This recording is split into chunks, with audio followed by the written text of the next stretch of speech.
조 바이든 대통령이 이스라엘을 방문을 했다. 전쟁 중인 그리고 미군이 배치되어 있지 않은 지역에 미국 대통령이 방문한 두 번째 사례입니다. 중동 지역의 두 번째 젤렌스키 대통령 네타냐후 총리도 그 전철을 밟아가고 있는 게 아닌가 싶고요. 이거는 이스라엘판 911으로 이렇게 정리가 되어가고요. 지금은 집단적 이기주의와 차국 이기주의 우선주의들이 좀 활개를 치고 있다.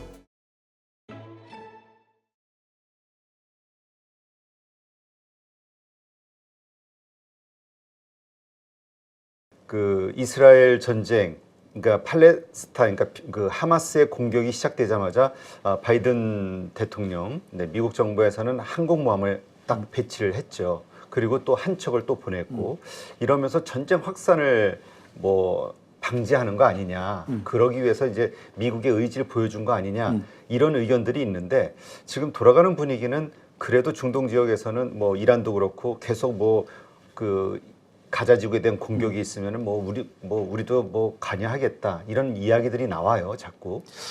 그래서 지금 이스라엘과 미국의 관계가 동맹 관계는 아닙니다. 그래서 만약에 이스라엘이 지금 공격을 받았죠.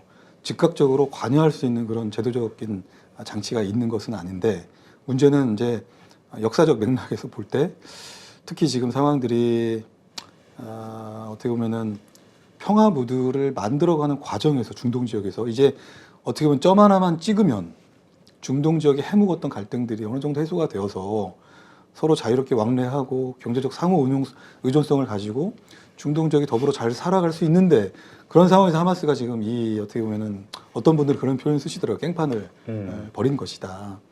근데 그 문제가 간단하지가 않은 것입니다. 이란이 또 있고요. 하마스보다 더 강력한 헤즈볼라가 있고, 내전 때문에 힘이 많이 빠져 있는 시리아가 또 이스라엘을 상대로 겁박을 하고 있습니다. 만약에 지상작전을 감행을 하게 되면, 그래서 피해가 발생을 하게 되면 관여하겠다라고 하기 때문에 결국 이렇게 저렇게 이런 것들이 확산이 되다 보면 중동에서 예측할 수 없는 그런 전쟁, 그리고 대리전이 발생하게 되면 이게 3차 세계대전으로 갈 수도 있겠다라고 하는 그런 위협인식을 조 바이든 대통령을 포함한 미국의 정치 엘리트들이 저는 갖고 있다고 보고요.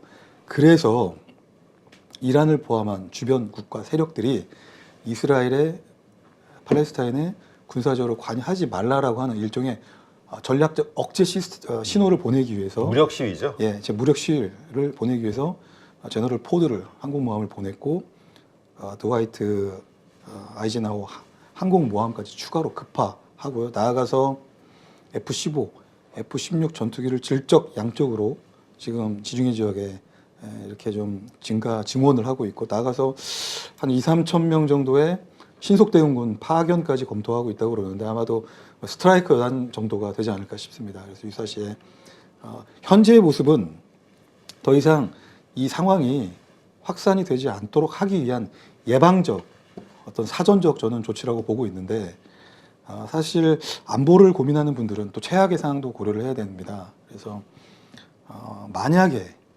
정말 통제 장치가 없어서 그래서 레드라인을 넘게 된다면, 이란이 관여하고 헤즈볼라가 관여하면 즉각적으로 또 미국이 관여를 할 수밖에 없는 그런 상황이 조성이 될 때, 그런 반응 시간을 단축하기 위해서 항공모함을 배치시키고 신속 대응부대 한 2~3천 명 정도의 아마 스트라이크 여단이 될 것 같은데요. 그런 부대들을 이렇게 좀 파견을 하려고 하는 그런 모습들이 아닌가, 이렇게 좀 해석을 하고 있습니다. 그럼 미국은 그 실제로 좀 확전이 될 수 있는 가능성도 있다라고 지금 거기에 맞춰서 대비를 하는 거다, 이렇게 봐야 되는 건가요? 가능성을 열어두고 있고요. 그래서 사실 할 수 있는 모든 방법들을 다 강구를 하고 있죠. 막기 위해서. 예, 조 바이든 대통령이 이스라엘을 방문을 했다. 전쟁 중인 그리고 미군이 배치되어 있지 않은 지역에 미국 대통령이 방문한 두 번째 사례입니다. 그래요? 첫 번째 사례는 지난 2월 달에 조 바이든 대통령이 키이우를 정식적으로 방문을 했지만, 그때 당시는 전쟁이 1년이 경과가 된 상황이었고, 지금은 전쟁 초기 상황입니다. 그렇죠. 뭔 일이 있을지 모르는. 네.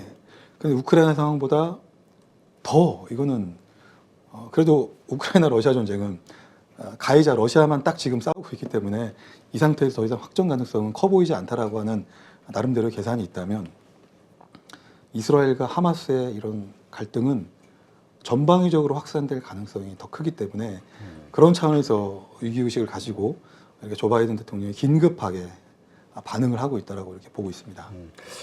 그 경호국에서는 엄청나게 지금 고민을 할 거예요. 그 경호 그 시스템 짜려면 거기다 그렇습니다. 더군다나 이제까지 우리가 영화를 그런 걸 많이 봐서 그런지 미국 대통령을 그 해코지하고자 하는 테러 세력들이 몰려 있는 데가 또 중동이잖아요. 제가 염려하는 것은 실제 그런 일이 있었고 블링컨 장관이 이스라엘 갔을 때 하마스에 미사일 공격이 있었고요. 하마스는 그런 거 저런 거를 고려하지 않습니다. 예를 들어서 지난 2월 달에 바이든 대통령이 키이우를 갔을 때는 키이우 주변에 예를 들면 뭐 폭음이 들리거나 폭발 소리가 들리지 않았습니다. 그 얘기는 러시아도 아무리 싸우고 있지만 우크라이나하고 미국 대통령이 왔기 때문에 그 시간만큼은 키이우 주변에 대해서 공격을 자제를 하고 미국과 우크라이나의 외교의 시간을 보장해 주려고 하는 나름대로 노력이 있었는데요.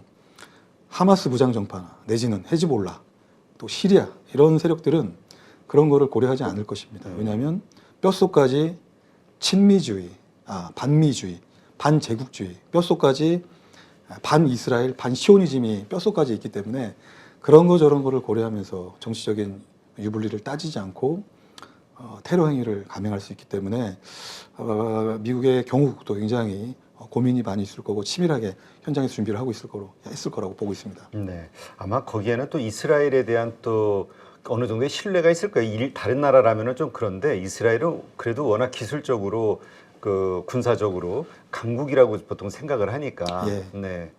그리고 또 그 유대인들 미국 사회를 잡고 있는 그렇죠. 그 리더층들이 워낙 그 대통령이 되려면 유대인의 마음을 얻어야 된다고 뭐 그렇게까지 얘기하시는 분도 있긴 하더라고요. 한편에서는 또 그런 해석들도 있더라고요.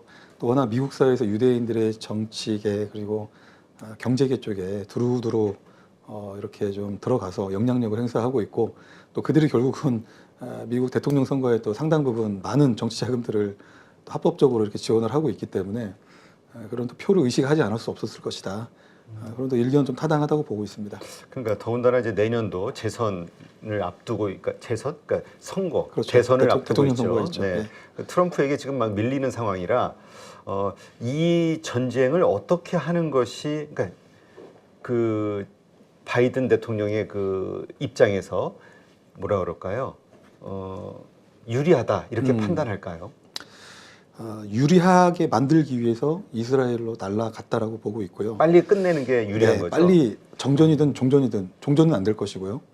어떤 분들의 표현에 따르면 하마스와 이스라엘의 저런 서로 치고받고 하는 싸움은 연례 행사처럼 이루어져 왔기 때문에 근본적인 회복과 치유는 어렵다.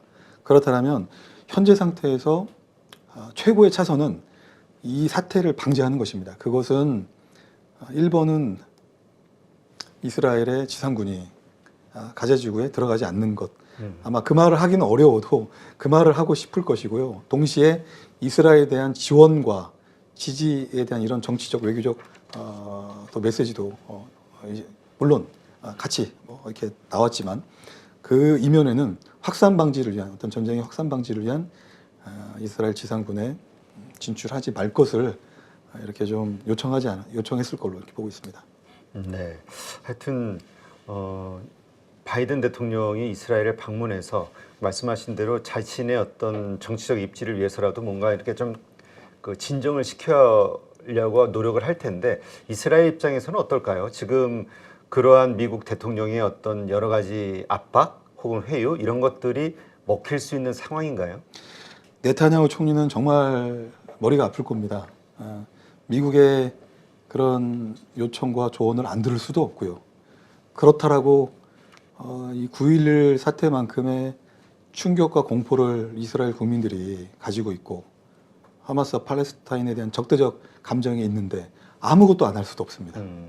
그래서 어떻게 보면은 이스라엘 네타냐후 총리 입장에서는 지상작전을 들어가더라도 더 확산시키지 말고 그래도 필요한 부분만큼 확실한 하마스 붕. 네. 근데 지금 목표가 하마스 괴멸인데 그게 가능하겠냐? 근본적으로 의문 제기하는 사람들이 많아요. 아마 괴멸까지는 어려워 보이고요. 그러려면은 괴멸시키려면 뭐 최소 뭐 400에서 500km 정도의 갱도진지를 이미 구축을 했다고 하는데 이스라엘 지상군이 들어가서 결국 지상군이 들어가서 괴멸시켜야 끝나는 것입니다. 그래서 이스라엘 국기를 꽂을 때라야지만이 정말 이스라엘이 추구하는 시오니즘을 완성할 수가 있는데 현실적으로 어려워 보입니다.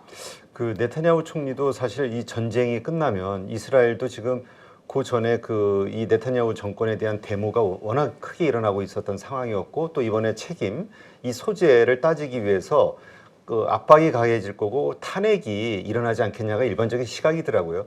그러니까 네타냐후 총리 입장에서도 자기 정치적 어떤 이해관계 때문에서라도 쉽게 전쟁을 끝내지는 못할 것이다 이런 시각도 있던데요. 그래서 유럽 지역에 젤렌스키 대통령이 있다면 저는 이제 중동 지역에 두 번째 젤렌스키 대통령처럼 네타냐후 총리도 그 전철을 밟아가고 있는 게 아닌가 싶고요. 그러니까 어떻게 보면은 사법개혁 때문에 사실 이스라엘도 둘로 갈라졌다가 뭐 네타냐후 총리도 굉장히 내부 정치 때문에 코너에 몰린 상황에서 민심이 둘로 갈라진 상황에서 하필 이런 지금 이스라엘 하마스의 공격을 받아버렸고 그렇다라고 미국의 얘기를 들어서 가자 지구에 대한 보복 공격을 안 할 수도 없고요. 했을 경우에는 그야말로 이제 진흙탕 싸움이 될 건데 그렇게 되면은 또 이스라엘 장병의 막대한 인명 손실에 대한 불평과 불만은 고스란히 네타냐후 총리 정권에 대한 또 불평 불만으로 이어질 거고 이래저래 참 어떻게 보면 출구 전략을 쓰기가 굉장히 어려운 상황이지만 어떤 이스라엘 내부의 상황을 봤을 때는 가자 지구에 대한 일정 수준의 보복 공격, 일정 수준의 지상 작전은 좀 불가피해 보입니다. 하여튼 그 전쟁이라는 게 워낙 예상하지 못했던 피해들이 발생이 되면서 이게 어떻게 될지 모르는 불확실성이 생기는 건데 지금 벌써 그 가자지구 내 그 병원이 피폭당하면서 뭐 500명 사망했다 이런 얘기까지 나오니까 인도주의적인 측면에서는 이제 이스라엘이 공경에 빠질 수밖에 없는 상황이잖아요.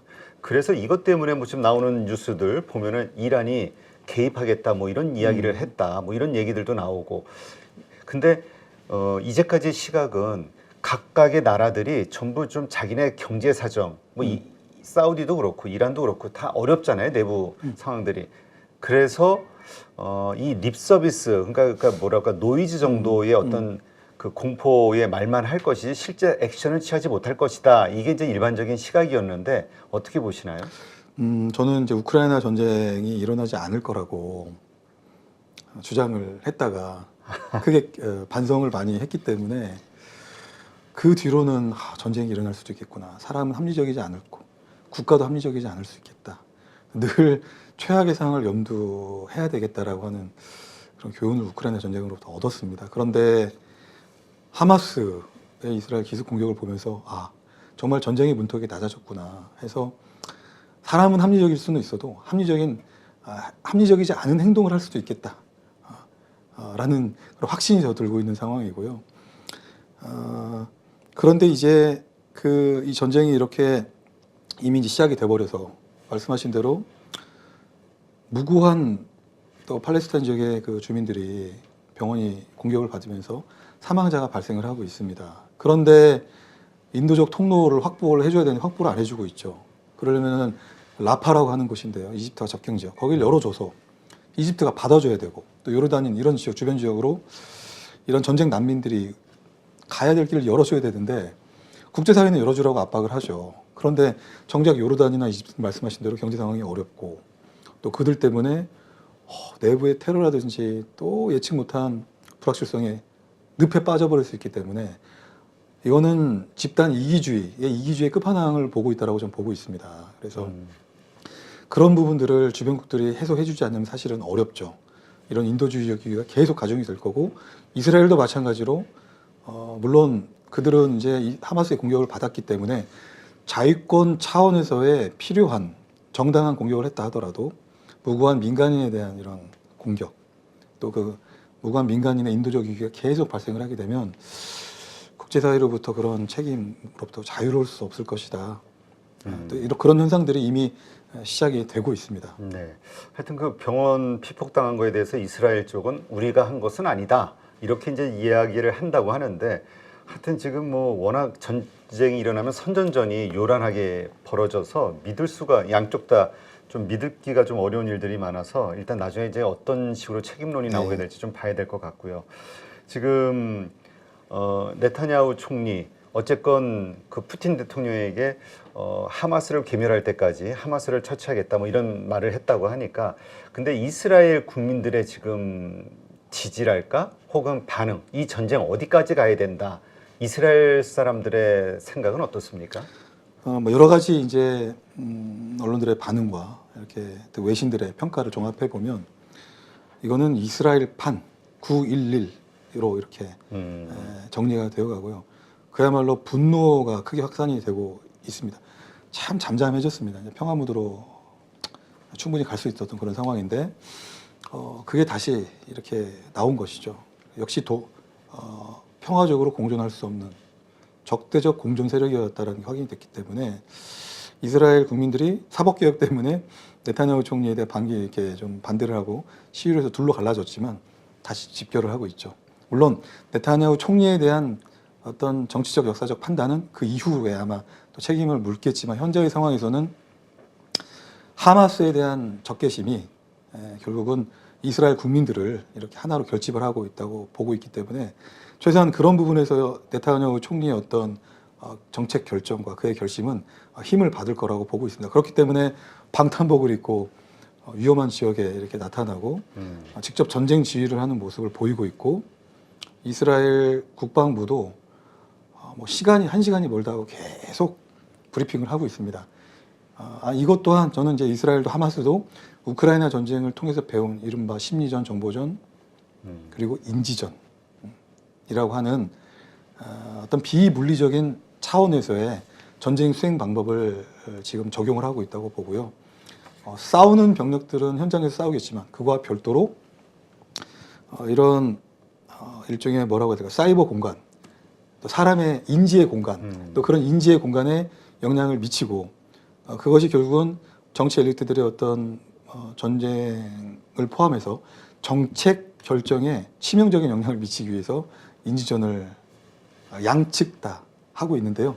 좀 더 아무래도 이스라엘이 자원이 좀 많다 보니까 네트워크나 이런 부분들이 미국의 지원도 있을 것이고 하다 보니까 좀 더 좀 고급스럽게 많은 수단과 방법, 플랫폼을 통해서 좀 더 적극적으로 하고 있는 게 아닌가 이렇게 좀 평가를 하고 하마스는 아직 그 정도 수준은 안 되는 것 같습니다. SNS를 하긴 하는데 그렇게 뭐 고급스럽거나 임팩트 있는 수준은 아닌 것 같고요. 정리하면 이스라엘의 지상작전과 별도로 또 하나의 인지 공간에서의 심리전, 정보전, 인지전이 시작이 됐다 이렇게 보고 있습니다. 네, 지금 변수는 아무래도 인질일 것 같은데요. 200명이 넘는 그 인질들 정확한 숫자는 뭐 워낙 여러 얘기가 있어서 모르겠습니다만 200명 이상으로 예상되는 그 인질들 지금 하마스 쪽에서는 가자 지구에 대한 공습을 멈추면은 교환을 하겠다. 대신 뭐 6천 명인가 뭐 몇천 명에 대한 팔레스타인 그 인을 또 석방해라 교도소에 있는. 근데 어떻습니까? 이스라엘이 이러한 협상을 받을 가능성은 있을까요? 이게 이제 말씀하신 것이 하마스의 이스라엘에 대한 기습 공격의 명분 중에 하나라고 하지만 사실은 명분이 아니죠. 이거는 어떻게 보면 부가적인 어떤 공격, 제한적인 전쟁을 통해서 얻어질 부가적인 효과라고 저는 보고 있는데 그렇게 쉽게 이스라엘이 응답할 것 같지는 않습니다. 대략 하마스는 한 150명에서 200명 정도 인질을 이렇게 이렇게 있고요. 반대로 팔레스타인 주민들은 한 3,000명에서 4,000명 정도가 또 이스라엘 지역에 억류가 되어 있는 상황인데 뭐 숫자적인 측면에서도 차이가 많이 나고 빅딜을 이룰 수 있는 그런 것도 아니라고 보고 또 이스라엘 입장에서는 이 인질 때문에 전쟁을 일으켰다 그 자체의 정당성을 당연히 인정하지 않을 거기 때문에 이 또한 정전 협상과 맞물려서 한 방에 빅딜은 이루어지기는 어렵고 그리고 실제 우크라이나와 러시아 전쟁을 보더라도 수시로 인질 교환이 이루어지고 있습니다.